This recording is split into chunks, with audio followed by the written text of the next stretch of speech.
Medianoche.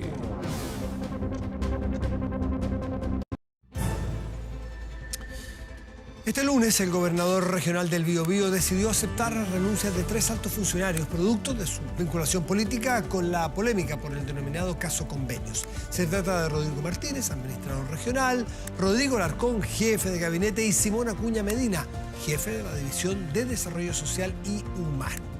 En esta línea, la autoridad regional aseguró que los procesos de investigación seguirán su curso normal y con absoluta colaboración por parte del gobierno regional. Esto mientras continúan las críticas en su contra por continuar en el cargo.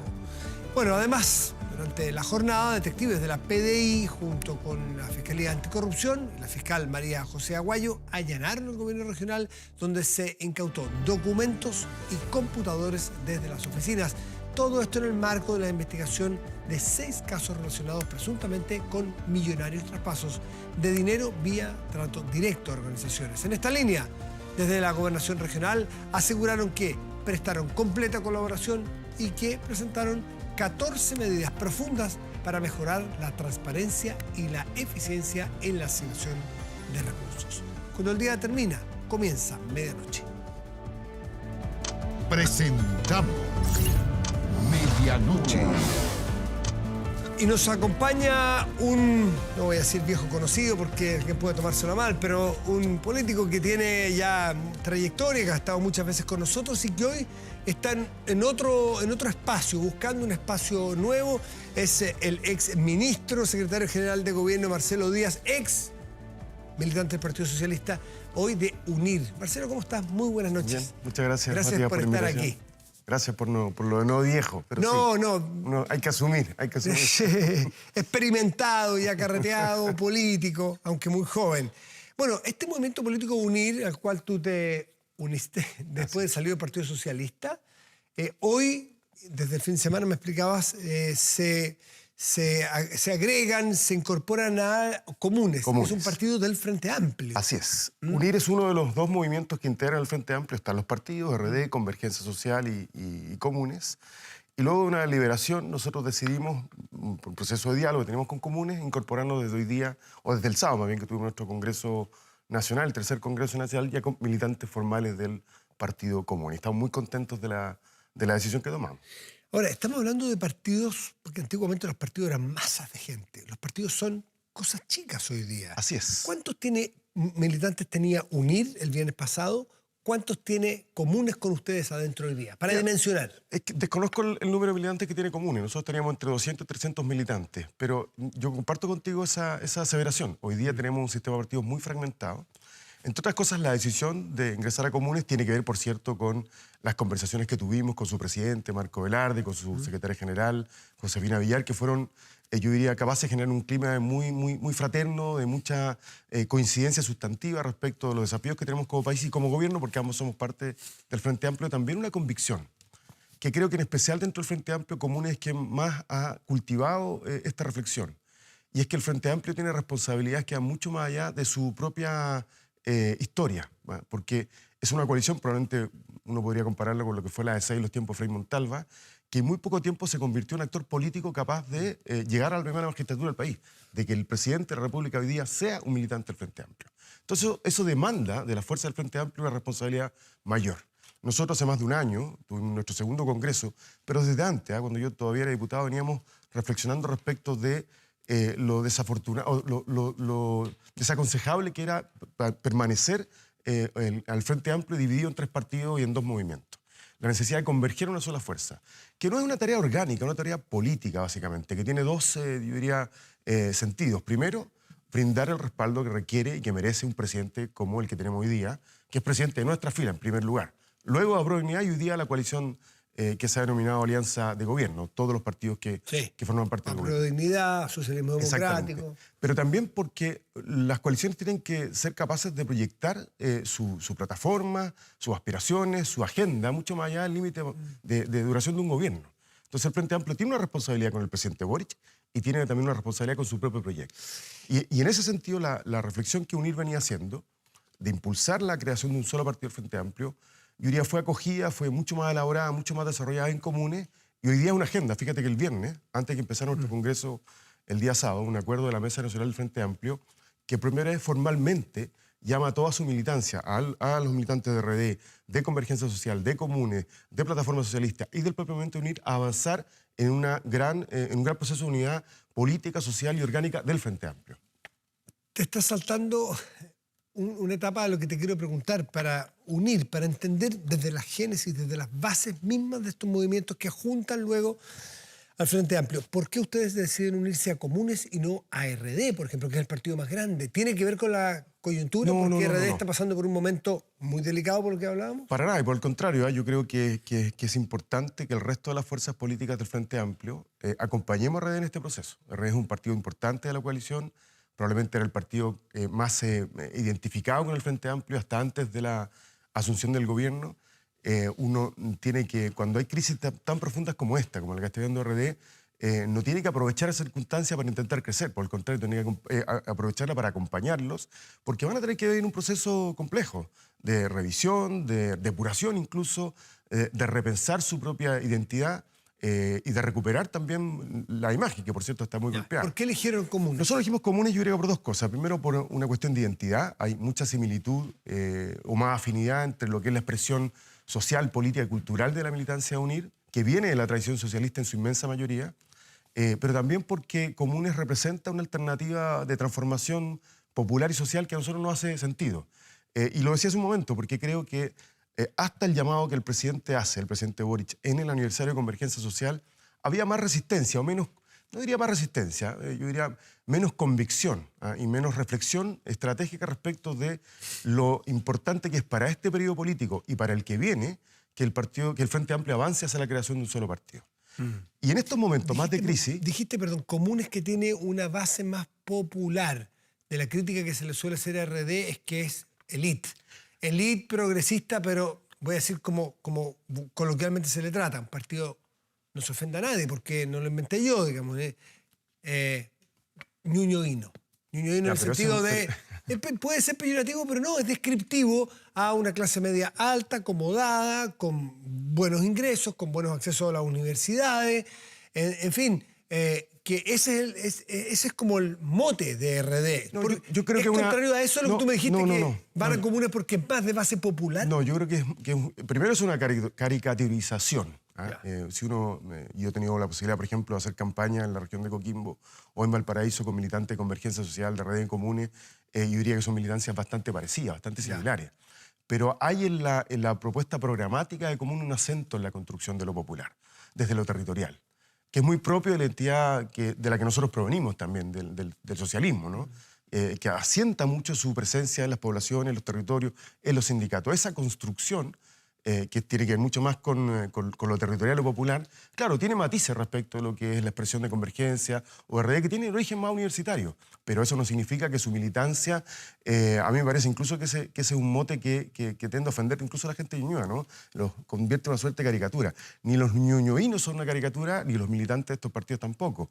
Pero la suma, la síntesis, fíjate que hay una experiencia... Pueden ser ofensivas, pero para eso hay que tener intención de ofender, que no es verdad. Son, y también sirven las caricaturas para configurar y armarse una idea de qué es. Todos sabemos qué significa Ñuñoa como una comuna que no es particularmente popular. No es popular. Sino más bien es de clase media alta, acomodada. Aunque de todo, pero se parece también mucho pero el promedio, pues. Sí. También lo habrá en Vitacura, de todo, y habrá lugares, y Las Condes con lugares también complejos, y también lo habrá en otras comunas de Chile. No se trata de hacer la estigmatización y poner cartelitos, pero sí uno se hace una idea, que no es raíz popular, obrera, digamos, RD. Y eso es algunos que creen. De hecho, la propia realidad obrera histórica de los partidos de izquierda ha cambiado muchísimo. Entonces, parte también de la transformación que hay en la política. Parte importante, a mi juicio, de la desconexión que en algún momento tuvieron los partidos de la izquierda tradicional con el mundo popular tenía que ver con eso. Tenía que ver con que cuesta mucho. A los partidos de izquierda en general, a las fuerzas políticas de izquierda, les cuesta mucho el proceso de adecuación a los cambios sociales. A pesar de que son quienes lo empujan, pero cuando cambia el sujeto social cuesta mucho. Muchos pensamos que el sujeto social que ayudó a arribar a la dictadura en los tiempos de las protestas del 83 era el mismo que estaba vigente en el 90. Esa es la discusión, por ejemplo, de don Carlos Peña respecto de el impacto de la abolición capitalista en las aspiraciones o pretensiones de los chilenos y de las chilenas. Lo que nos costó entender, por ejemplo, por qué había tanta resistencia al cambio en educación que impulsamos en el gobierno de la presidenta Bachelet respecto al lucro y la selección del copago. ¿No? Esta idea de que yo puedo elegir mi colegio. Hay cambios culturales muy profundos que hoy día son mucho más vertiginosos, que les cuesta mucho, no solamente a los partidos de izquierda, corrijo, a todos los partidos recoger. Y por eso tanta desconexión muchas veces con las aspiraciones de la gente. Nos costó mucho entender, Marcelo Díaz, por ejemplo, el impacto que tiene en la vida cotidiana de las personas la inflación.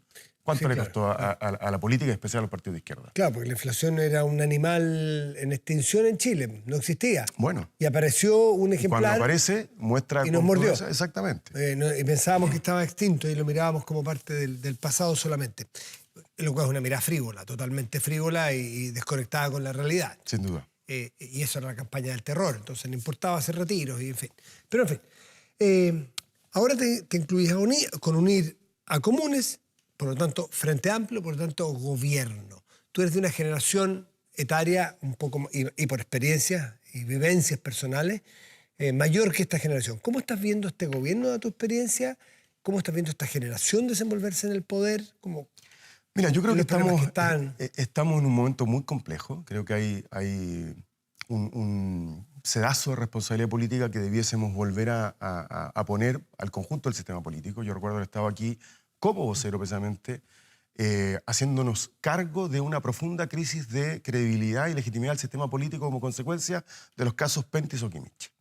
Cuando en ese momento el conjunto de la clase política nos pedía a nosotros, que estábamos en el gobierno, responsabilidad para enfrentar esos temas sin que se convirtieran en municiones de guerrilla entre gobierno y oposición. Y hoy día estamos viendo exactamente lo que aquellos que en su momento nos pidieron que no hiciéramos están haciendo, una suerte de guerra civil. Entonces, yo creo que esa guerra civil política lo que hace es dañar aún más la ya difícil o mermada legitimidad del sistema democrático. Entonces, ¿estás atribuyéndole responsabilidad hoy más a la oposición que al gobierno? En la foto del Chile de hoy, ¿tiene más responsabilidad la oposición que el gobierno? Siempre va a tener más responsabilidad el gobierno. Pero la oposición también tiene responsabilidad. El rol de la oposición no es atacar todo lo que se mueva, es también contribuir a que los soportes del sistema democrático, del sistema político, se sostengan. Aún así, yo creo que hay responsabilidad del gobierno. Yo creo que estamos viendo una suerte como de triple crisis, así lo evaluábamos en el fin de semana. Una que es política, de conducción, eso es evidente, y más que en la agenda cotidiana del gobierno, tiene que ver con el proceso político. ¿Crisis de conducción del presidente no, o de su conducción gabinete? Política de la coalición que gobierna. De los nosotros, partidos. De la coalición en su conjunto, Ya, todos los componentes, gobierno, Congreso, partido. Lo que ocurrió con el proceso constituyente inicial es expresión de una crisis de conducción. No fuimos capaces de conducir de manera sintonizada con las demandas de la gente un proceso de cambio. La gente quería cambio. Sin embargo, no fuimos capaces de darle el liderazgo suficiente a ese proceso para que arribara a un puerto seguro, que era una nueva constitución. No cualquiera, una constitución que la gente pudiera sentirse reconocida, a la que no le tuviera miedo, que no sintiera que le estaban cambiando por completo el país.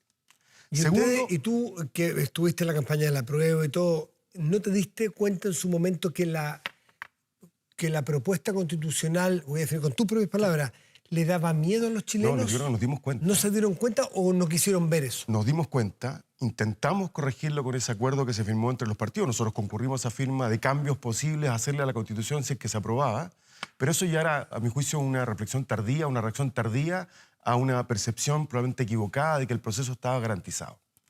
Y de eso tenemos que hacernos cargo. Estoy hablando en nombre propio también, no de fuera. Por eso que creo que hay una crisis política de conducción que afecta al gobierno sin duda. Segundo, una crisis reputacional probablemente muy grave, tan grave como lo fue, o más incluso que Cabal, sobre todo por el impacto que genera respecto al gobierno.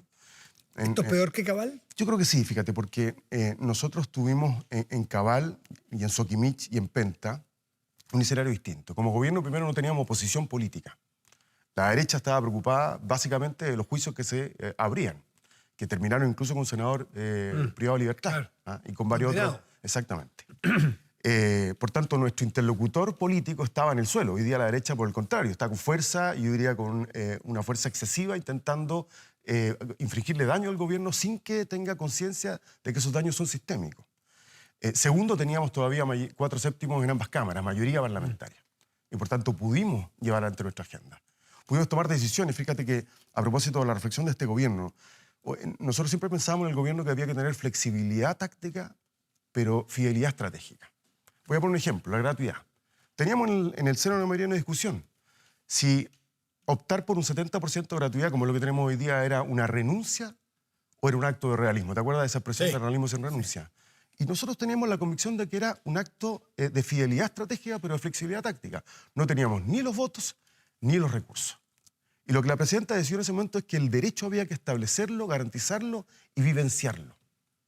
Que hubiese generaciones, y me ha ocurrido hoy día encontrarme con jóvenes que estudiaron y egresaron con gratuidad. Y que no podrían haberlo hecho si no tuvieran Exactamente. gratuidad. Y pasó un gobierno de derecha. Y eso es un derecho social conquistado, es tierra conquistada para chilenos y chilenas. La gratuidad en Chile es realidad. ¿Eso es correr el cerco? Es correr el cerco, sin ninguna duda, pero es correrlo con sentido de realidad, entendiendo que hay límites de lo que es posible hacer y lo que no es posible hacer. Entonces, esta crisis reputacional nos pega en esa posibilidad concreta de hacer cosas. Y la tercera crisis, que tiene más que ver con esto que decía recién, es de sentido, de visión estratégica. Nosotros tenemos conciencia de que íbamos a tener un gobierno de minoría parlamentaria no el día en que perdimos el plebiscito, lo sabíamos el día de la primera vuelta. El Parlamento había quedado de tal manera fragmentado que esa realidad nos va a acompañar hasta el último día del mandato del gobierno. Y creo que quien ha tenido el sentido de que aquello es una realidad inamovible es el presidente de la República. Lo ha tenido cuando ha tomado decisiones que implican rever sus propias posiciones. ¿Qué esperaríamos de un presidente que se aferre a sus mensajes de Twitter del pasado, a sus juicios sobre el pasado, o que sea capaz de tener la ductibilidad para conducir al país? Esa es la responsabilidad que tiene un presidente. Esa evolución del presidente que tú lo mencionas como un atributo positivo, como una evolución de madurez, de realidad, ¿ha tenido compañía de sus grupos políticos? De su coalición, sí. ¿De su coalición? De su inmensa mayoría. ¿Y de sus partidarios? Yo creo que sí, fíjate, hay un 30% sólido constante en las encuestas, creo que es un La evolución voto de Gabriel Boric persona, yo creo que sí, fíjate. ¿es equivalente a la evolución de todo el Frente Amplio? Yo creo que el Frente Amplio ha sido leal acompañando al presidente en esa evolución. Pero con convicción, porque tú notas al presidente evolucionando con convicción, con convicción o con profunda. un tema táctico. No, yo creo que el presidente es genuino, así lo conocí. Tuve la oportunidad de conocerlo y trabajar con él. No, por eso. Creo que es genuino en sus cambios, en sus variaciones y también en sus reafirmaciones. ¿Y lo del Frente Amplio es compañía por lealtad o por convicción? No, por convicción. Por convicción, porque hay primero conciencia de la responsabilidad que significa gobernar Chile.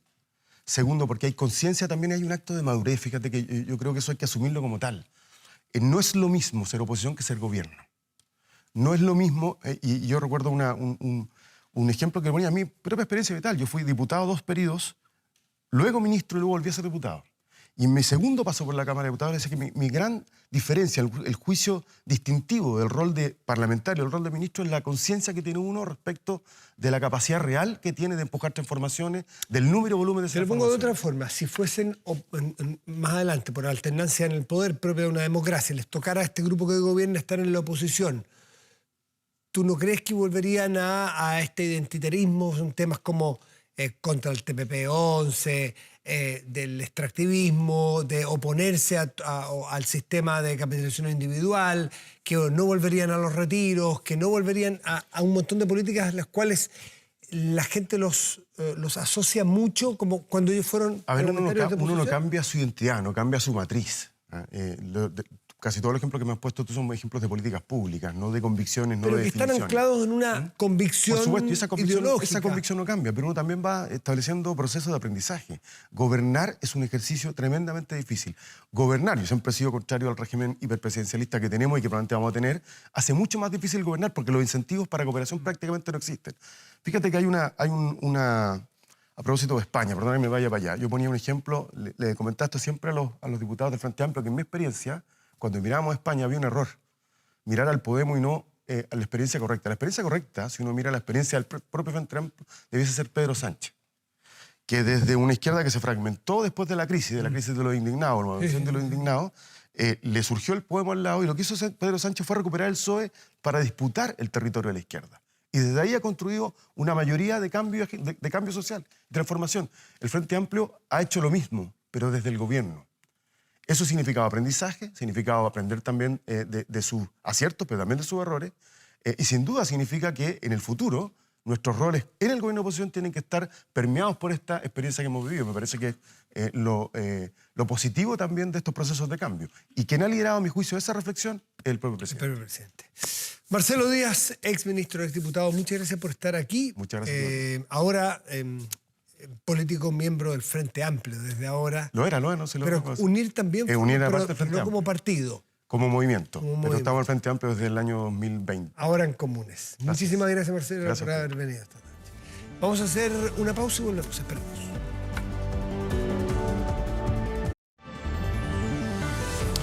Estamos de vuelta. De inmediato revisamos las informaciones más destacadas del día con Marco Fleming.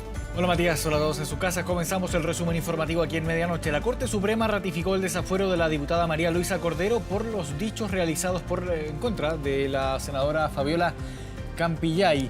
El máximo tribunal confirmó la sentencia determinada el pasado 20 de junio por la Corte de Apelaciones de Santiago, esto en el marco de la querella por injurias con publicidad interpuesta por la senadora. Con esto la Corte privó de la inmunidad parlamentaria a Cordero, quien mantiene su cargo, pero no así el derecho de asistir a la Cámara hasta que finalice el proceso. Cabe recordar que en abril de este año la senadora solicitó el desafuero de Cordero, luego que la diputada asegurara que Campillay no se encontraba totalmente ciega. Por su parte, Renovación Nacional indicó que la diputada Cordero se va a mantener en la bancada a pesar de la decisión de la Corte Suprema. Ella puso a disposición su estadía en la bancada, pero nosotros no aceptamos que ella abandonara la bancada por el aporte que significa a Renovación Nacional. El fallo de la Corte Suprema es absolutamente excesivo para una simple ofensa, porque no se puede desaforar un diputado. La justicia hizo lo que Renovación Nacional no hizo. Renovación Nacional le dio el cupo a la doctora Cordero sabiendo las barbaridades que decía siempre la doctora Cordero. Acá hay una responsabilidad política que también se tiene que hacer cargo los partidos. Estimamos que esto es muy importante porque viene a confirmar de que en nuestro país no hay personas ni grupos privilegiados. Todos somos responsables de los actos y las expresiones que vertamos y permitirá efectivamente dar lugar a la tramitación de la causa por el delito de injurias con publicidad. Y el presidente Gabriel Boric promulgó la nueva ley de delitos económicos y medioambientales que pretende establecer mayores sanciones y pena de cárcel efectiva frente a escándalos de este tipo. Se acabaron los tratos especiales, fue lo que dijo el mandatario.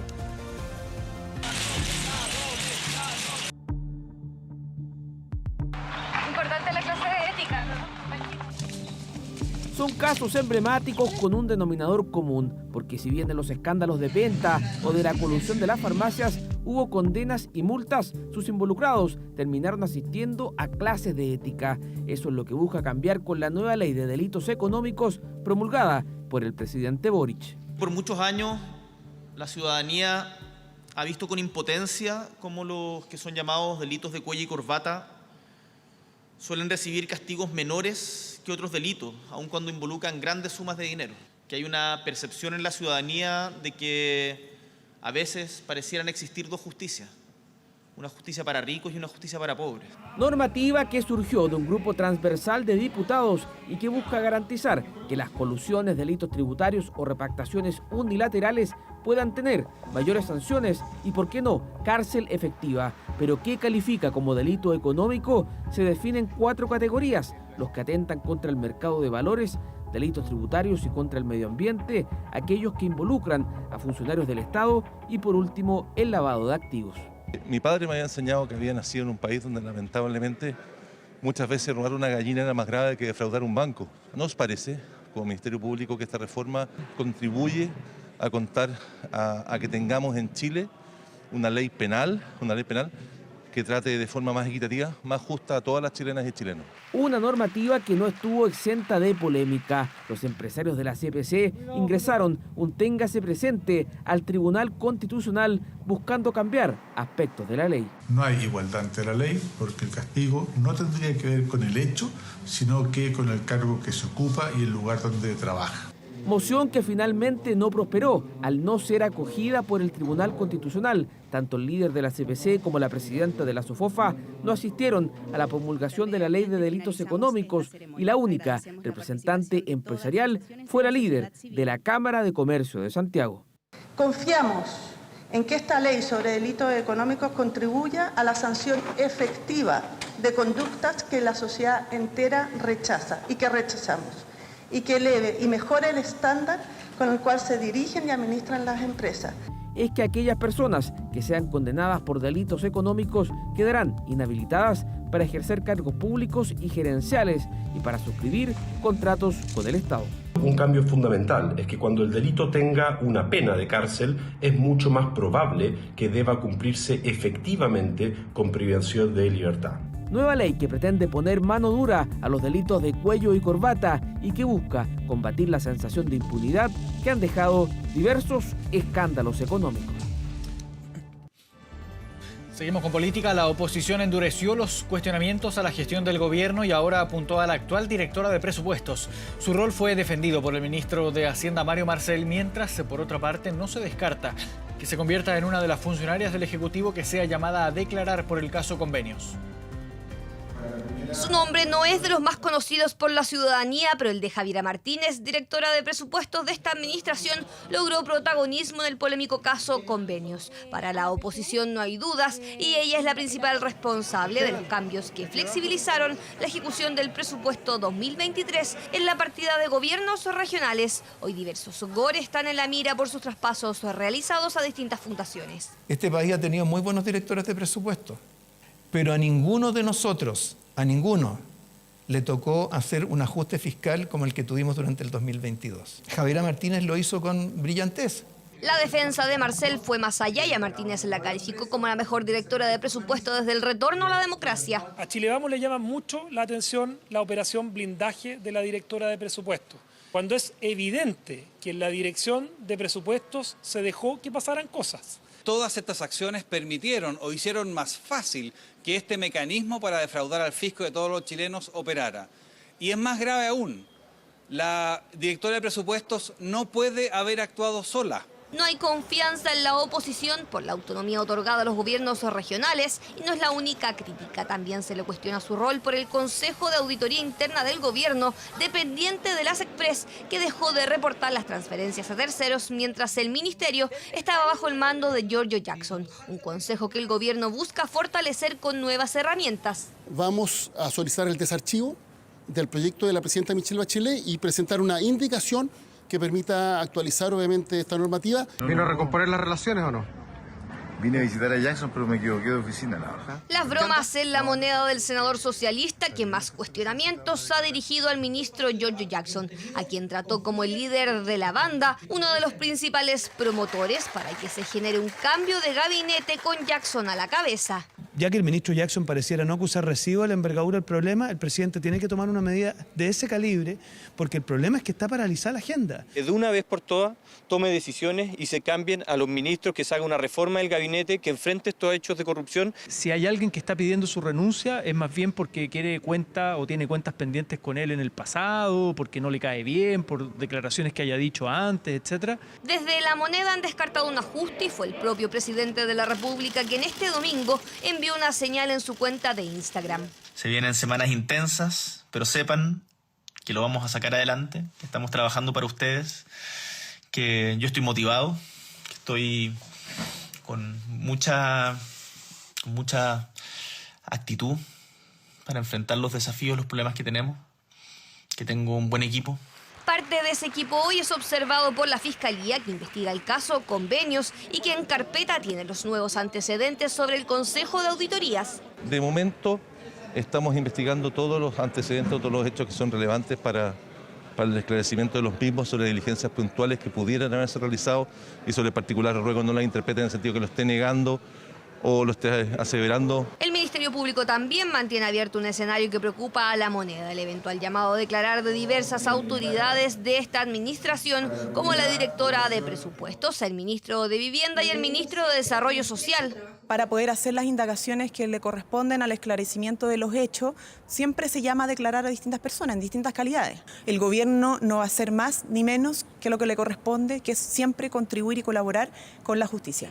El Congreso Nacional también invitaría a declarar a diversas autoridades en la comisión investigadora que esta semana comenzará a trabajar. Congreso donde esta jornada la Comisión de Ética aplicó el máximo castigo a la diputada Catalina Pérez, censura y una multa del 15% de su dieta parlamentaria por su conocimiento del caso Democracia Viva y haber minimizado la situación.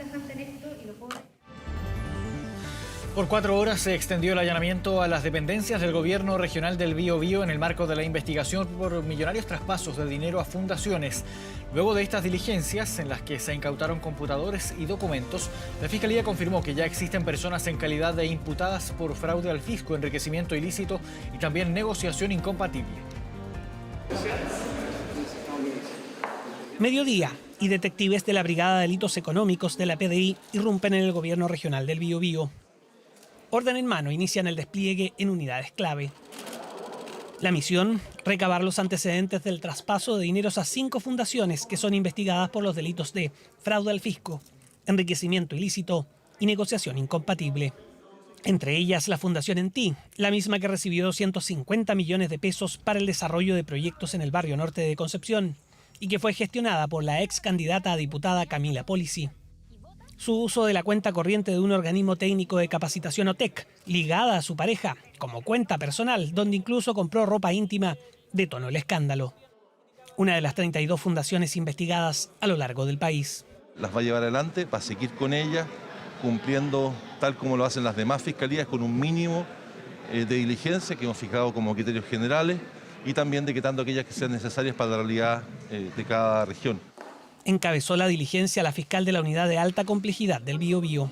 Hay personas que tienen la calidad de imputada y sujetos de interés, tanto personas naturales como también personas jurídicas. El día de hoy hicimos retiro voluntario de alguna documentación y algunos equipos por parte del gobierno regional y además se procedió a la incautación judicial respecto de algunos particulares. Y la instrucción, que he dado es reiterar lo que había dicho cuando se abre la primera arista en estas revisiones por parte del Ministerio Público. Colaboración plena. Una diligencia que llega justo al día de la salida de 3 altos funcionarios del gobierno regional del Biobío. El administrador regional Rodrigo Martínez, segundo después del mismo gobernador. Su jefe de gabinete, Rodrigo Alarcón. Y el jefe de la División de Desarrollo Social, Simón Acuña. Básicamente por responsabilidad política. Aquí ha habido una persona que ha intentado defraudar al gobierno regional obteniendo recursos de manera ilícita para financiar su vida particular. Decisión esperada por el mundo político la semana pasada. A esta altura, apuntan a más. Nosotros consideramos que acá sigue habiendo y ha habido sistemáticamente abandono de deberes de parte del gobernador Rodrigo Díaz Werner. Existe, por cierto, la opción de que el gobernador dé un paso al costado, que renuncie en forma voluntaria. Pero también existen las opciones de acusación constitucional o acusarlo de abandono de deberes. Lo que yo espero es que los consejeros y consejeras regionales hagan uso de sus atribuciones y presenten la causa al Tribunal Electoral Regional por notable abandono de deberes, a lo menos. Dije aquí mismo que eso era una picantería y creo que me quedé corto. No solo es una picantería, creo que también lo que ha habido es una asociación ilícita. Una causa donde incluso hubo una denuncia por amenazas de muerte por parte de Camila Polisi. Una denuncia respaldada más tarde por la filtración de un audio de una reunión privada con el ahora ex seremi de gobierno del Biobío, Eduardo Vivanco. Y estamos hablando de 50.000 millones. ¿Cuánto te cobra un colombiano? Pero estos son 250 millones. Claro, 50.000 millones es lo que se les destaca. Sí, pues. No son nada 250 que te pasaron a ti, pues. No, pues. No, pues. ¿Y cuánto cuesta un colombiano? Bueno, una metáfora desafortunada, le vuelvo a decir, pude no haber ocupado esa metáfora, otra distinta para decir que se lo tome en serio y entregue los antecedentes. Lo que ratifica eso es que yo nunca la he amenazado. Presentó una querella por el delito de captación y difusión de conversaciones privadas por medios electrónicos. La integridad física de mi representado se ha visto vulnerada en virtud de que alguien ha pretendido de que este audio se filtre de forma tendenciosa. Lo cierto es que luego de la difusión del audio, el foco pasó de la compra de lencería con dineros públicos a las amenazas de muerte. Claramente hay personas que quedando como víctimas creen que pueden zafar de un delito y yo creo que eso es lo que a mí me parece que ocurrió en esta grabación y en estas declaraciones. Causas paralelas de 5 fundaciones investigadas por el Ministerio Público en la región del Biobío. Las amenazas de muerte que dice haber recibido Camila Polisi, por la cual fue interrogada la semana pasada y cuya salida de la Fiscalía quedó en la memoria de la opinión pública. ¡Mírame la cara! ¡Te aprovechaste de una fundación vulnerable! Y ahora la querella por difusión de conversaciones privadas. Un caso que en el Biobío ya tiene a funcionarios que pagaron el costo político del escándalo. Y este lunes fue el turno de la expresidenta Michelle Bachelet para exponer en el Consejo Constitucional. La exmandataria en esta instancia aseguró que si el texto final se parece al anteproyecto redactado por los expertos, ella votaría a favor. La expresidenta expuso por cerca de 20 minutos, donde aplaudió el trabajo de la comisión experta y destacó la importancia que deben tener los derechos sexuales y reproductivos en un texto constitucional, esto aludiendo directamente a las enmiendas de la oposición que a su juicio podrían generar un retroceso en los derechos de las mujeres e incluso abrir la puerta a derogar el aborto en 3 causales. La expresidenta Bachelet aseguró que las mujeres deben tomar sus propias decisiones y que el Estado no puede imponer una posición, sino que ofrecer un menú de opciones. La exmandataria insistió en que no se debe retroceder en paridad, más si es que 2 procesos constituyentes se realizaron bajo esta norma. Hay gente que ya sin conocer siquiera lo que va a salir dice que van a votar en contra, ¿no es verdad? Pero usted van a tener que colocarse en el rol de pensar que para ninguno de ustedes, que puedan tener miradas de futuro, legítimas, todo el mundo puede tener derecho a querer gobernar este país, no sería una buena señal el que no fueran capaces de ponerse de acuerdo o que sacaran una constitución con ciertas ideas que no representan a todos. 1 de la mañana con 58 minutos. Vamos a la pausa y ya volvemos.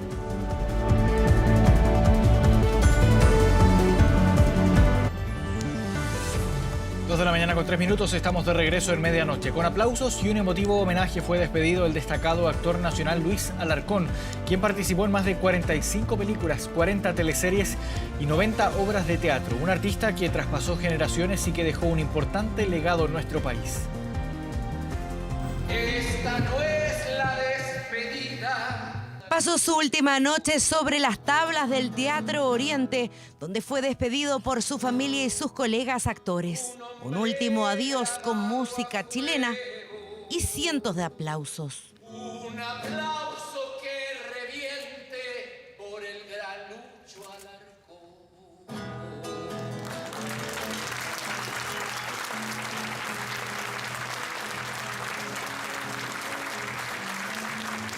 Homenaje a su trayectoria, a su incansable lucha por las artes y a todos esos grandes personajes que interpretó en su larga carrera de casi 7 décadas. Un actorazo que hizo una linda carrera y lo vamos a echar de menos. No me vengáis a revolver el gallinero con esas cosas. Era un hombre con mucha cultura y con mucha vida y tan solidario con el gremio. Ponía su cara, su voz y su cuerpo para apoyar al gremio. El emblemático actor interpretó roles de carácter e intensos, como olvidar a Roberto Betancur en La Represa, teleserie emitida en 1984 que tuvo un final inolvidable. Gran conmoción a tal punto que unos niños, hijos de una amiga mía, le dijeron: mamita, se murió el tío Lucho. Estaban convencidos, digamos. Sí, estaban convencidos que era yo que me había muerto. También fue recordado por un premiado comercial de marca de neumáticos en los 80. Si camino no hablar, nadie venir. Pedro Chamorro, el padre de la fiera, fue uno de sus personajes favoritos y de los más queridos por el público. Era muy buen actor. Me acuerdo mucho de La Fiera, mucha pena, mucha tristeza, porque se va uno de los grandes. Maestro para muchos actores que en su despedida destacaron el cariño y el respeto con el que recibió siempre a las nuevas generaciones.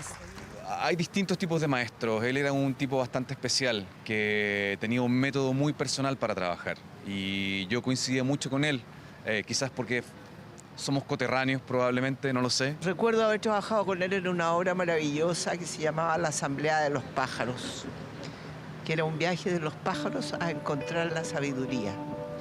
Y creo que ahora tú estás viajando y encontraste la sabiduría.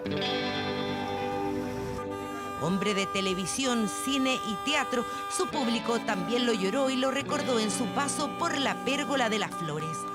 Muchos lindos recuerdos, o sea, crecimos con él, ¿cómo se puede decir? Con el Chacal de Nahuel Toro, mucha comedia. He visto casi todas las teleseries de él y lo que más me gusta es del indio que hacía en el réclame, muy bueno. Cariño y admiración para este gran actor. Luis Alarcón, que murió a los 93 años de un cáncer, descansará en su amado y austral Puerto Natales.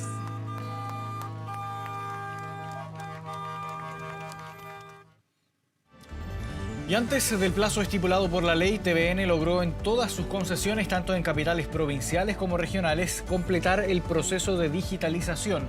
Nuestro canal tiene concesiones digitales y estaciones transmisoras en 27 capitales provinciales y 16 regionales. En todas ellas logró digitalizar su señal antes del plazo fijado por la ley, que vence el 15 de diciembre. Con esto, TVN fortalece su liderazgo tecnológico a nivel de industria televisiva, con 115 de 122 estaciones con la más alta tecnología de transmisión, y es el canal pionero en cobertura digital del país. Con ello también más del 90% de la población de Chile cuenta con acceso en alta definición a las señales digitales de TVN y NTV.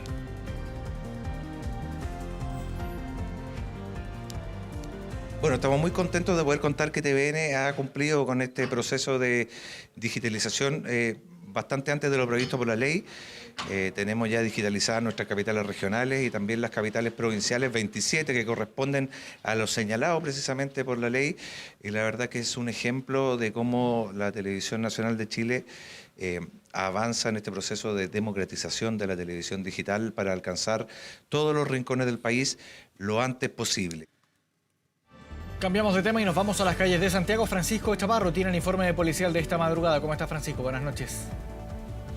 Muy buenas noches, Marco. Así es, vamos de inmediato a revisar los distintos hechos que han marcado esta última jornada, iniciando en la región del Biobío, específicamente en la localidad de Coronel, donde 2 trabajadores portuarios perdieron la vida.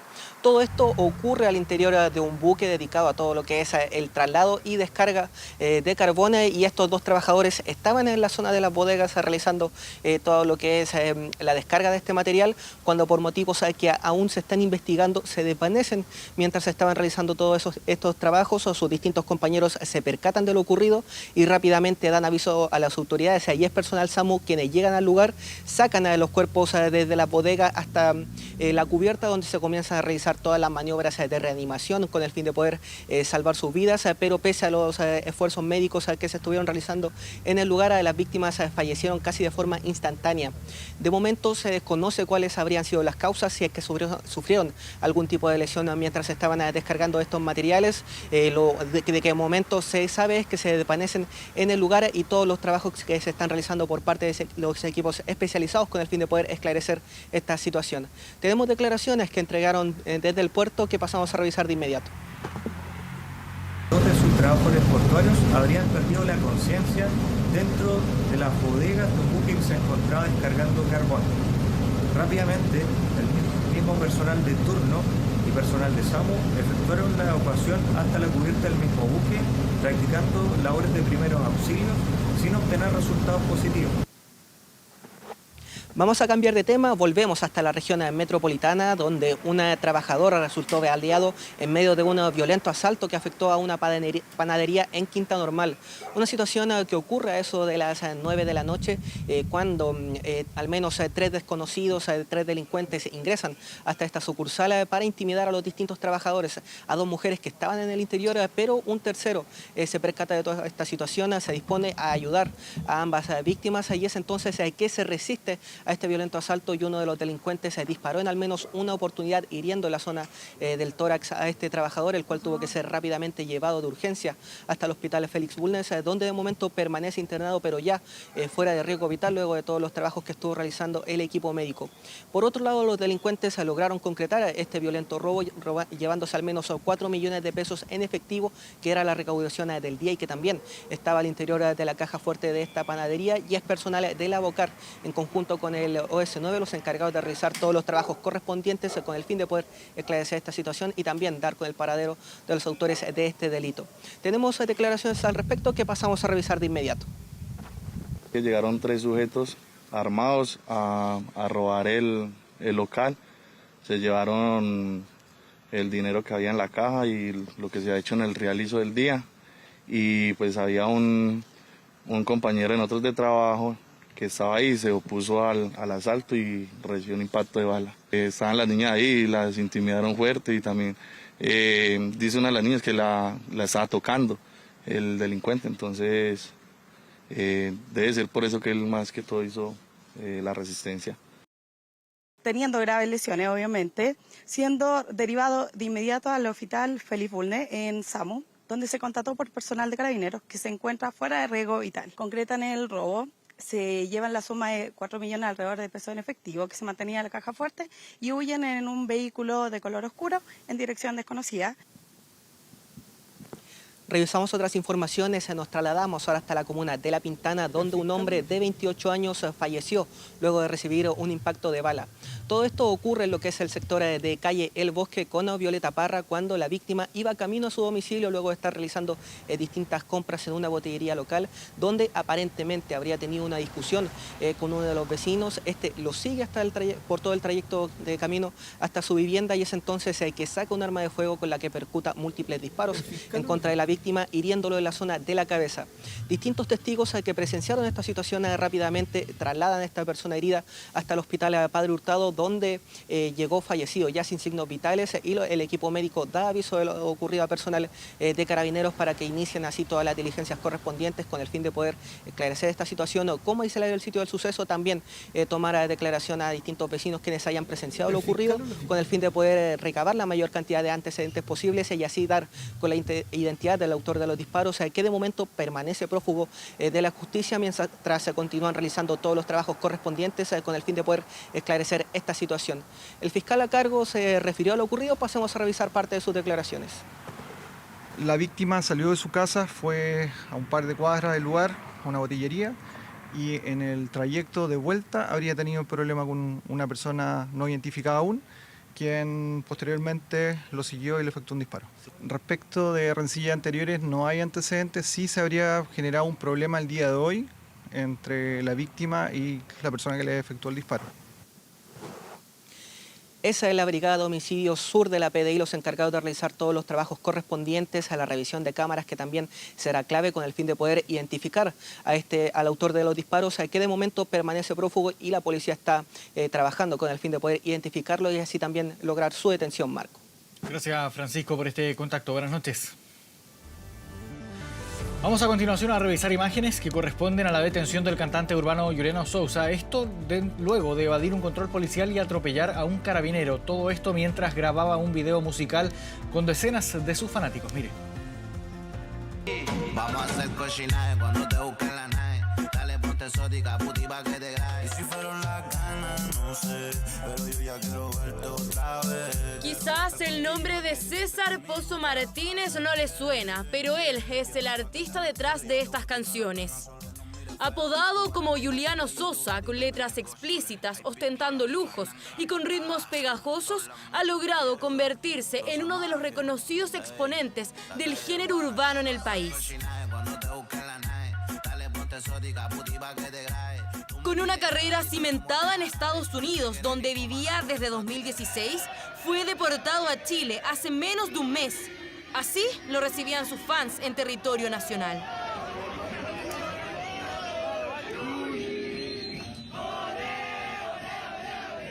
Solo 2 semanas pasaron de eso para que Sousa protagonizara otro video, esta vez con Carabineros.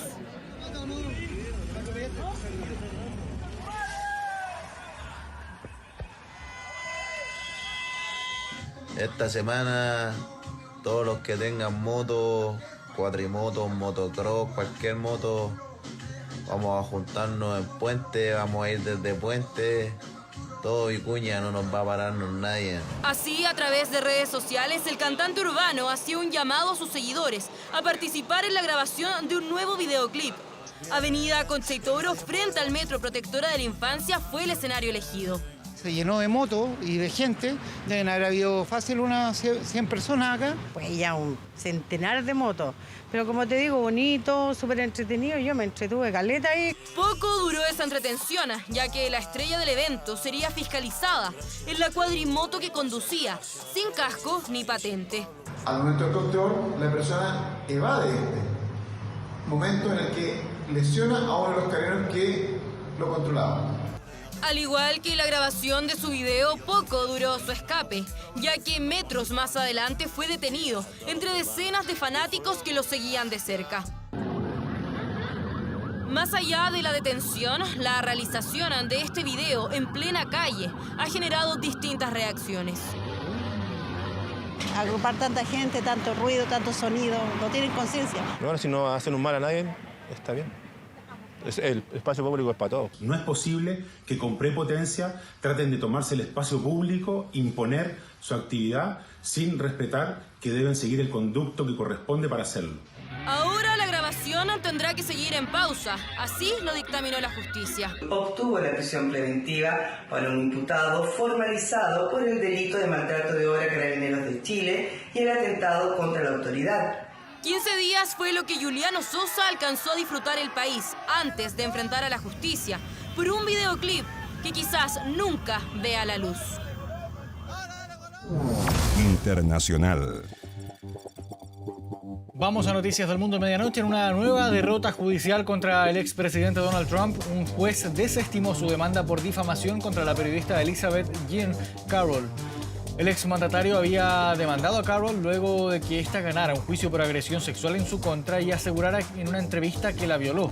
Aquel fallo obligó al expresidente a indemnizarla con $5 millones por abusar sexualmente de ella y luego haberla difamado, pero bajo las leyes de Nueva York no se consideraba responsable de violación, lo que aprovechó Trump para demandarla. Sin embargo, el juez desestimó esta maniobra, ya que califica el testimonio de la periodista como sustancialmente cierto, como se requiere para un cargo de violación bajo la nueva ley de Nueva York.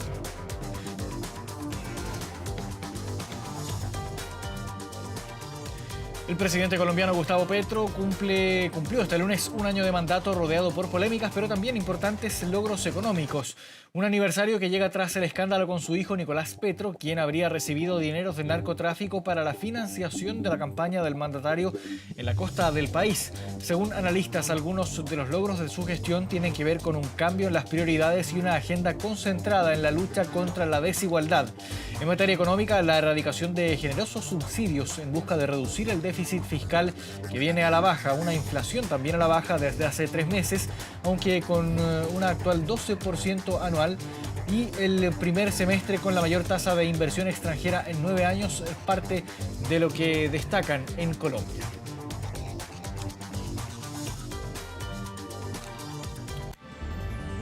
De esta forma llegamos al final del bloque informativo en Medianoche. Volvemos contigo, Matías. Bien, Marco, muchas gracias. Vamos a la pantalla grande de nuestro estudio y revisamos contenidos y noticias en nuestro portal 24horas.cl, que en este momento destaca la siguiente información. Tiene que ver con el IFE laboral, que inicia pagos en agosto. Revisa si te corresponde en 24horas.cl. Y el tiempo para hoy, martes 8 de agosto de 2023. Vemos el pronóstico. Santiago presentará cielo despejado y una máxima probable de 20 grados, y 9 grados sí, con cielo parcial en Coyhaique, en la región de Aysén. Con esta información nos despedimos y agradecemos su atención. Nos dejamos invitados, como siempre, a estar atentos a las pantallas de TVN y todas sus plataformas. Que tengan muy buenas noches y gracias por venir.